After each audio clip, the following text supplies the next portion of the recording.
Welcome to our chat tonight with the Crime and Punishment people for Tribute, the amazing anthology that we've just released.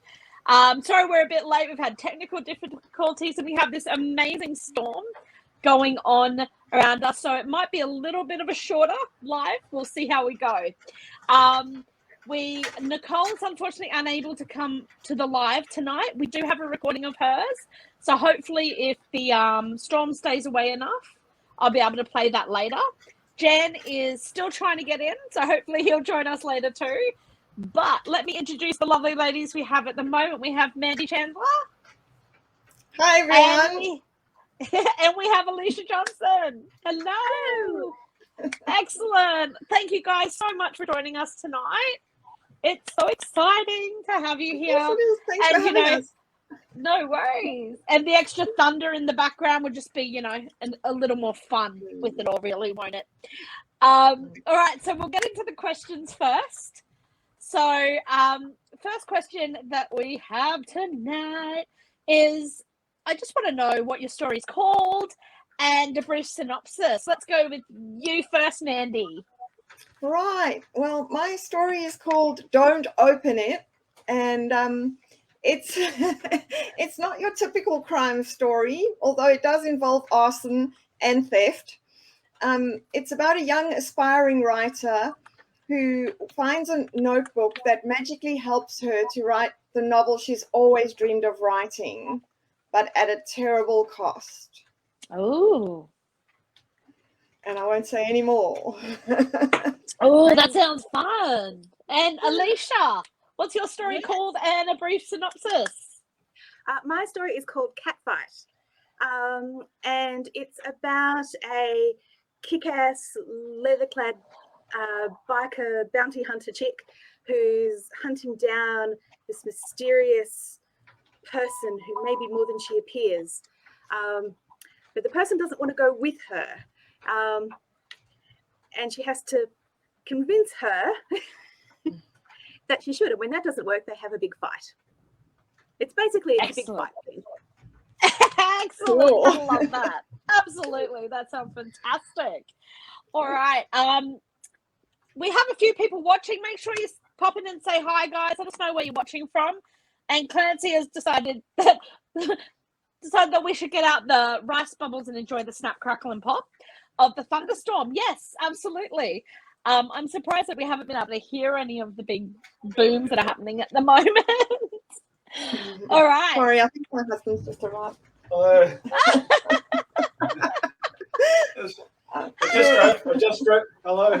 I just drove through some hail. Oh no. Okay. Oh, see, wow. Always fun.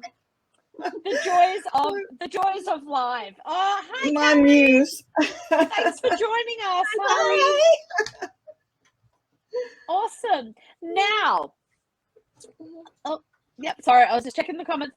Alrighty, so where did these stories come from? Aletia, where did your idea first come from? Well, sorry, yes, guest appearance. Mine actually started with Aiki, actually, who we're making tribute for. So I first met Aiki at a workshop that she did called Fight Like a Girl. And she was talking about in the workshop, the differences between how girls fight and how boys fight, and, how we react to trauma and how boys react to trauma, and the importance of sort of taking that into account when you're writing any sort of fight scene. And I found it really helpful. I've used it in my work as a GP, helping people with trauma. And I thought, as a tribute, I would try to make it I would try to do a fight scene as a story. And then I was on a video chat, I think I want to say with Erie River, with Neen, and we were talking about women in horror. And about all the tropes that we use. And I wanted to see how many tropes can I fit into a short story. I remember that. That was so fun. I had a great time writing it. Unfortunately, I can't stick to word counts to save myself. So a few of them had to go. But if you can it's a fun game to play when you're reading it. See how many you can count. Mhm. We should have like Awesome. a little. You could have like a bingo card. That's what I'm thinking. That's a great The idea. words just completely lost me. That would be amazing. I would love to see Bingo. that. All right, Bingo card. now, Mandy, where did your idea come from, doll? Well, mine was nothing as fancy as that.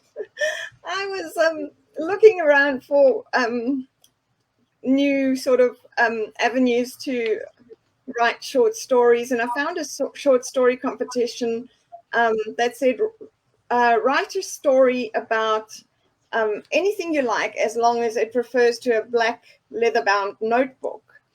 And I looked at the deadline, and it was like a week away, and I was like, there's no way I can write a short story in a week. So I thought I didn't enter the story, but I thought I really liked the idea, and I worked on it. And then I thought, what if the person who found the notebook was actually a person like myself, who was trying to write a good story and really struggling, and then suddenly found this amazing notebook that just let her write better than she's ever written in her whole life. And what would the cost be of such a great gift? And I love that and idea. I took it from there. Yeah, I love that. That's cool. Carrie said here, just Fight Like a Girl was a riveting, thoughtful, provoking read. Oh, It really thank you. is. Yeah, it is. Mm. Like Fight Like a Girl is absolutely fantastic. It is. Haven't. That's so kind. It's actually the first thing I've actually written in about 20 years. So thank you. Yeah. Mm. These are both great story premises. They really are. They really are. I love it. I absolutely love this tribute. So as Alicia mentioned earlier, this tribute is in dedication to our fearless leader, who did unfortunately pass away at the start of the year, Aiki Flinthart. So I just wanted to know, do you guys have a favorite memory or piece of advice that you have from Aiki? Mandy, let's shoot there. Thanks, Neen. Although I didn't know Aiki for very long, only a couple of years, I feel like she had, well, I know for sure that she had a profound influence on me as an author. In fact, it's only because of her that I can even say that I'm an author, because she was willing to encourage me and let me take a chance at writing some fiction. I've been a writer for a very long time, but fiction's a new area for me. And thanks to her tutorship and mentorship, I managed to get my story published in last year's anthology, and I've got another one, as you know, in this year's anthology. So I'm really super excited. Yep, that was the Rogues Gallery, where my Marvin, my unicorn, went rogue in that one. Yes. The two of the things that Aiki, two pieces of advice that I'll never forget that she gave me were, firstly, the importance of seeing myself as an author and not just a writer, and also the massive difference that a strong character arc can make in a story. She really helped me with that. And then lastly, but not least, and this is the one I always think of and smile, is in an interview, they asked her, how do you manage to get all these things done? You know, you do belly dancing and you do sword throwing and, axe throwing and sword fighting, and, you know, you do all these writing, and you're running a business, you're raising a child. And, you know, how do you fit it all in? Where do you find time for your writing? And she said, don't waste time on housework when you could use that time for writing. Yes! I love that advice. It was just brilliant. Best advice ever. Oh, that's brilliant. And what about you, Alicia? Oh, well, I only knew Aiki probably for a few months, but she was this amazing bubbling fountain of inspiration and wisdom, and I learned so much. Probably the most important thing that she gave me was she asked me to if I wanted to join the Springfield Writers Group, and I was like, hells yeah. And suddenly there's all these people who are writers, and then suddenly, well, maybe I could be a writer instead of just, you know, writing this novel that I've been working on for about 6 months, and maybe I could finish it one day. And I have. Well, I finished the first draft anyway. That's fantastic. She was her husband Darren once said, you know, that she was able to one of the reasons she was able to be so motivating and so encouraging is that she weaponized niceness. She was this amazing, adorable person, and she made you believe that you could do things and that you wanted to do things, and all the things you had in your head that would say, yeah, that's other people. She's like, no, that's you. Yeah, she was. And that Absolutely. She was like that. Yeah. She absolutely was. That is a beautiful way of explaining her, of summing her up. Like, if you ever could. But yes, she made you believe in yourself. That's it. Absolutely. So, what are we all working on at the moment? Aletia, you've just said you finished your first draft. Congratulations. That's amazing.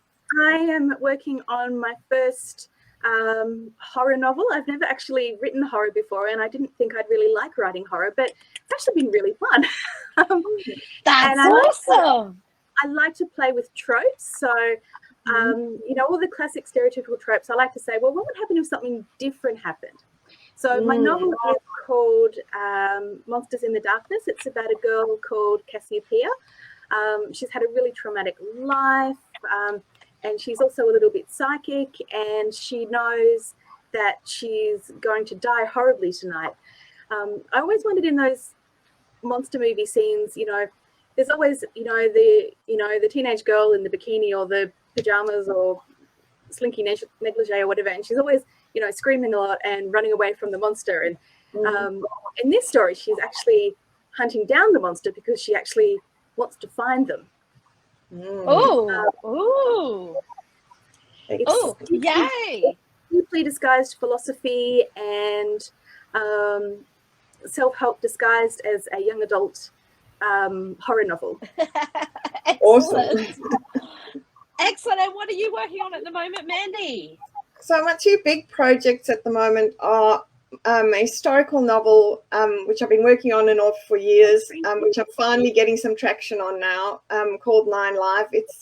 It's inspired by my grandfather's life, and it's a story about surviving against all odds, dealing with survivor guilt and PTSD in a time when these things weren't even recognized as a thing, and rediscovering joy in life and paying it forward.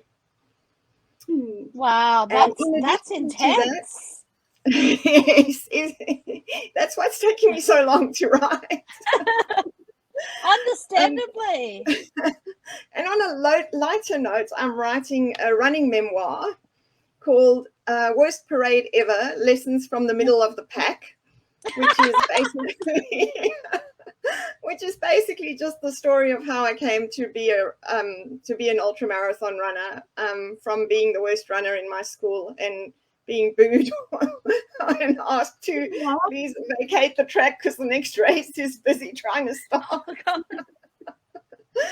And just a few interesting facts about running and stuff like that, and fun stories, and just a lighter piece of work to work on the side. Yeah, I think you need that to kind of balance it. Yeah. So we have a few more comments. Frankie saying, "Oh, Alicia, I love the sound of that." Awesome. And Carrie is looking forward to reading these. Me too. These sound fabulous, guys. These sound absolutely amazing. Super. Thanks, Neen. All right. So I had to make room for my writing assistant. Oh, of course. Oh, hello. It's a writer's thing, I think. We all kind of have a furry little companion, or fluffy, or feathered. Mine are all locked away so they don't knock everything over. That's awesome. Now, as well, I just realized I haven't actually put this up yet. Anyone who's actually wanting to go and have a look at Tribute, that's the link to go and purchase it. I will put that in the comments as well, so that it's clickable for you all if you guys would like to Go check it out. Like I said, it is in tribute to our amazing Lena. I'll also put here, where are we? There's Mandy. Mandy, your lovely, best place for people to find your details. Yes, And yes. Aletia, what is your best place to find you? Well, you can't actually find me at the moment. I'm on Facebook. You can friend me on Facebook. You can find me at my real life job, which is going to a medical centre in Ipswich. I have made a website, which is just my name, but I have no idea what I'm doing and I haven't finished it yet. So you won't find much on there, but you can see for future reference. .com. Okay, so for future reference, absolutely, AletiaJohnson.com. Yay. I think there's a slight delay. One day I'll get around to finishing it. Yeah. Oh, it's a never-ending process. I'm sorry to tell you, my dear. Now, Aletia, you would also be willing to do a small reading from your story? Yes, I can. Is that right? That is right. Just a few paragraphs to get us all hooked in. Okay. The cat says no, I'm not allowed to read anything. Oh, she's All right. not happy. But he's All not right, the boss of I'll me, so I'm going to. remove myself and Mandy so that you can have the full screen and just wave or scream when you're ready for us to come back. Okay. Zoe loved her bike. It was a 2017 Harley-Davidson CVO Street Glide 114. She loved its 1868cc four-stroke engine. She loved its shiny red paint, black stripes, ABS brakes, leather seats, and 12-inch chubby handlebars. She loved that it had two saddlebags, red with black stripes. They were practical. You could never have enough storage. Most of all, she loved that it was hers. After 3 years of scrimping and saving, working second and sometimes third jobs, she'd finally managed to pay it off and start her own private investigator business, the justice business. Problem was, it had left her seriously broke. That was why she had taken this commission. Was it dangerous? Probably. Was it a good idea? Probably not. Were there any better options? None that she could think of. She took a deep breath, removed her helmet, and shook out her hair. Then she headed alone into the forest to catch a monster. Just think of it as another job, she told herself. Nothing out of the ordinary. Find the person. Ask the person nicely to come with you. Make the person come with you when they refuse. Bag and deliver them to the client. Collect the reward. Don't ask questions. Keep your big mouth shut. Don't be a jerk. Do not let your temper get the better of you. You know what happens when you let your emotions run things. It never ends well. The forest floor was soft under her feet, and the smell of pine needles was comforting. Wasn't so great on her 6-inch spike boot heels, though. Zoe mentally slapped herself. They were good in a street fight, and they made her look taller and look like a badass. But sheesh, they were not great on uneven ground. And what if she had to run? Now that was a troubling thought. Good thing she wasn't the type to flee from a fight, even if walking was hard. Cold laughter echoed around her, snapping Zoe's attention back to the present. "Hello, little mouse," came a voice. A beautiful voice, female, lilting and musical, seductive and sultry. "Have you come to play with me, or have you come to catch me?" There was a soft rustle, warm breath on the back of Zoe's neck, and a light tickle in her ear. "I hope it's play, little mouse, because I love to play with you." There was a high-pitched cackle, followed by a rush of cold air. Zoe jumped and let out a shriek. She snapped her head around, almost tripping over her feet. There was nothing behind her but trees and air. "Ow!" she complained, rubbing her ear. "That hurt." The voice laughed. "It's not funny." Zoe gritted her teeth. "It really hurt." "Oh, poor little mouse," the voice cooed sarcastically. "Would you like me to come and kiss it better?"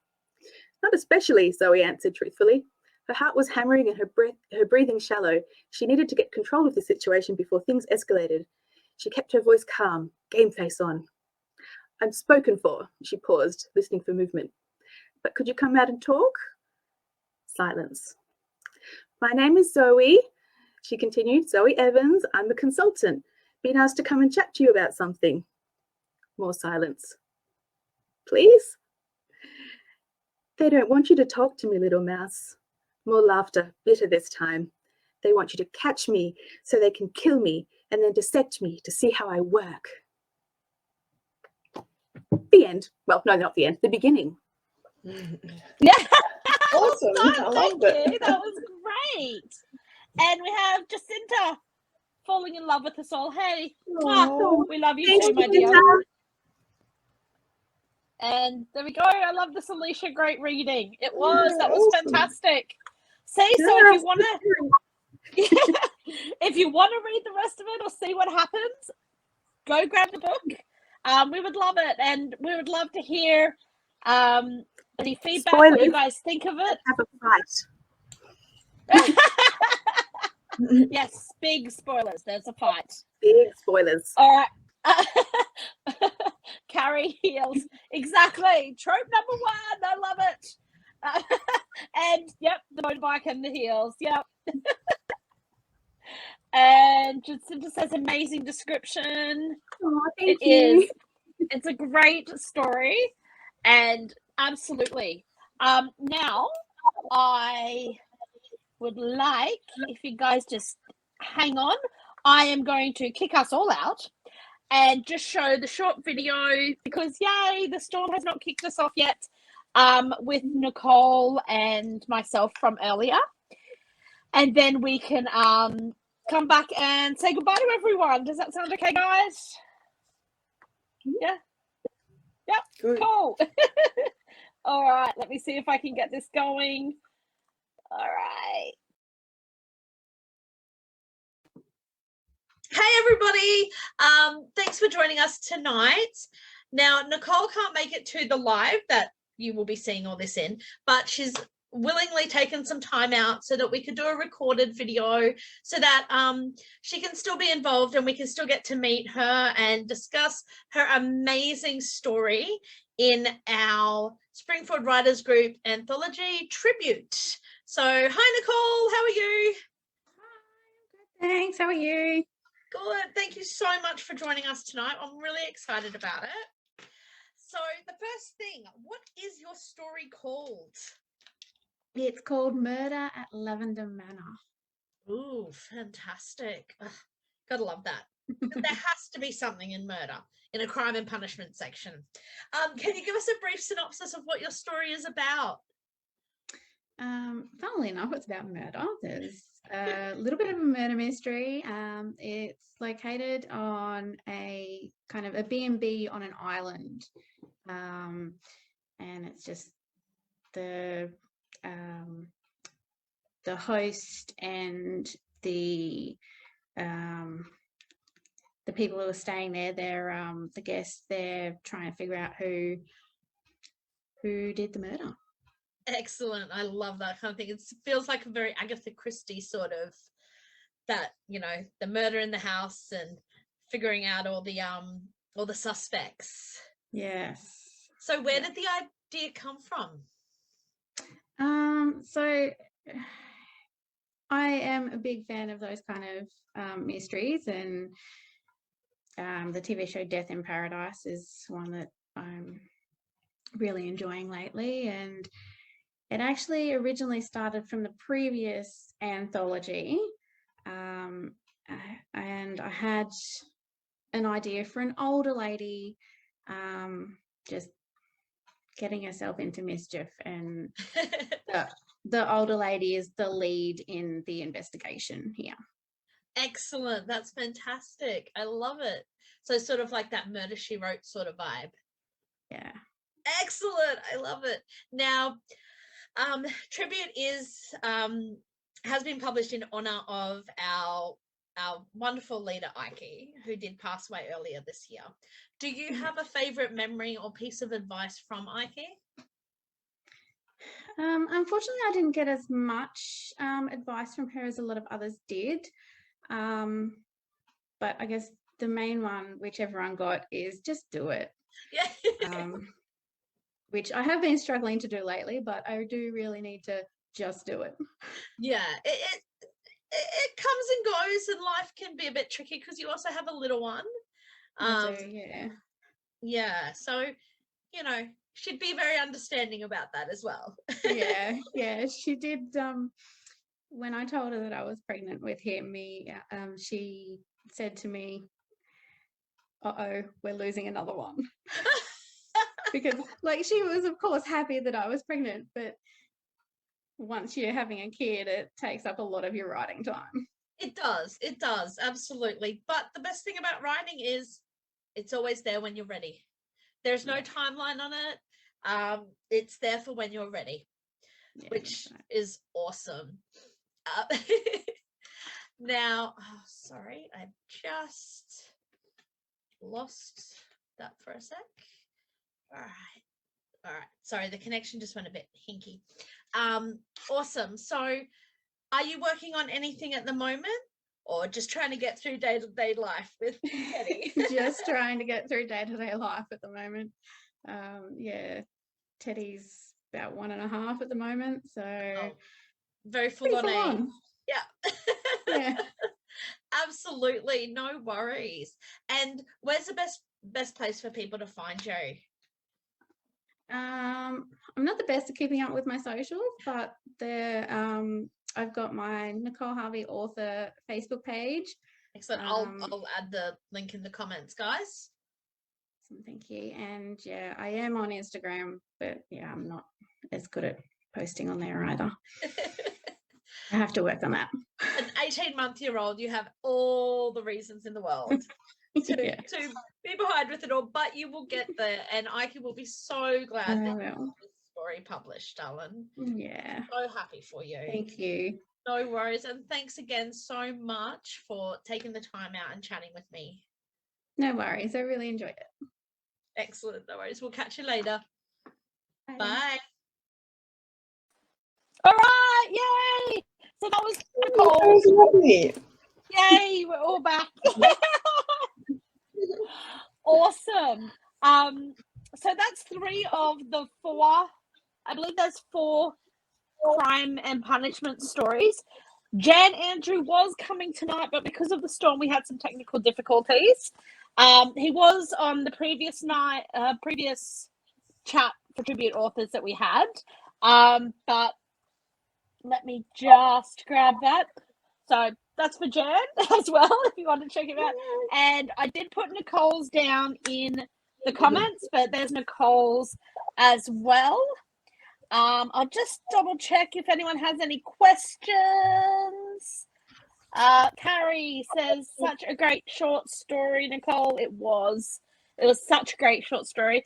And yes, Aletia has a message for everyone. Yes. So the thing that murdered our friend Aiki, it was melanoma. One of the things that losing her inspired me to do was to go and get a skin check. And I also made, if I'm honest, my partner get one too. It turned out I was okay, but he did have an early melanoma, but we were able to catch it in time because we caught it. So that's another thing that Aiki's given me. She actually gave me my partner, and, you know, there's nothing in my life more valuable than that. So if there's one thing I can ask everyone to do, another way to honor, you know, and remember Aiki is, well, first of all, buy our book or any of other Aiki's other books. Of course, there are many. Oh, yep, there's a whole bunch of them over we there. will have a shelf of behind her. But also, go and get a skin check, and that may be one more gift that she can give to everyone. You know, the chance to do something for us that we weren't able to do for her. That so have a skin check. Brilliant. Yeah, and read absolutely. Yeah. While you're in the doctor's office waiting for your skin check, you could read our book. Oh, see? Great idea. Great ideas. It's available electronically, and I've been told that the copy my partner bought, the hard copy from Amazon, is going to arrive on Friday. Ooh, yay. That's really fast. That's amazing. That's great. So I'll just check that up there again, guys. If you do want to go check out the book, books2read.com/tribute SWG, which stands for Springfield Writers Group Anthology. Yeah. Yeah, I forgot to put the cover up as well. This is Beautiful. Oh, there we go. Yes, it's beautiful. It's such a great cover. The cover was designed by one of our very own, who also has a story in there. Pamela Jeffs, who was on earlier. All right. Fantastic. Well, thank you all so much for joining us tonight. Thanks for having us.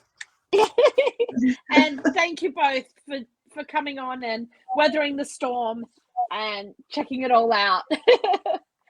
So, thanks, guys. Thanks. Bye.